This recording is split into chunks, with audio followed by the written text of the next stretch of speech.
Bonjour, Madame la monsieur Larrive. ministre, chers collègues, le 11 février dernier, le président de la République se rendait à Nantes afin d'annoncer son plan en faveur de l'égalité des chances dans la fonction publique.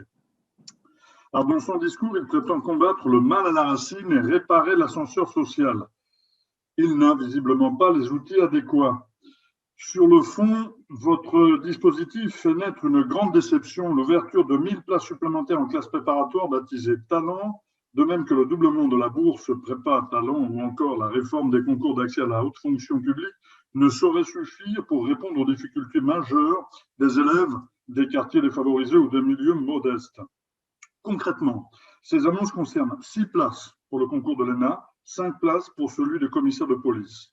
Une goutte d'eau qui ne permettra pas de faire entrer massivement des élèves, enfants d'ouvriers ou d'employés dans les grandes écoles de la République. Le programme en faveur de l'égalité des chances pour l'accès à la fonction publique révèle la logique individualiste et libérale du gouvernement basée sur la compétition entre élèves et la responsabilité individuelle.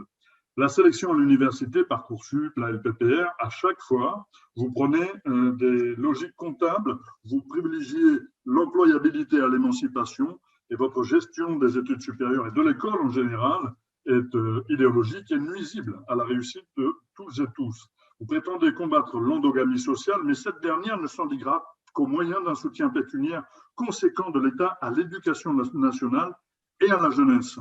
La France insoumise, dans son compte-rendu budget 2019, avait évalué à 2,74 milliards d'euros une série de mesures telles que le recrutement de 12 000 professeurs dans l'enseignement supérieur, la revalorisation de leur salaire et 44 000 nouvelles places dans l'enseignement supérieur et le recrutement de 1250 personnels dans les universités. Madame la ministre, plutôt que d'utiliser des concepts sociologiques maintes fois remis en cause par les chercheurs en sciences sociales, ne préférerez-vous pas donner toute sa place à l'université publique?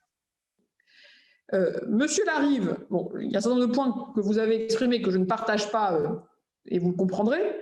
Néanmoins, s'il y a bien un point que je partage pleinement, c'est votre conclusion. Quand vous dites qu'il faut donner une plus grande place à l'université publique, je ne fais que cela, puisque toutes ces classes talents dont je vous parle seront dans l'immense majorité, et peut-être même dans l'intégralité d'entre elles, portées par des universités publiques, par les UFR de droit, par des sciences politiques, d'économie.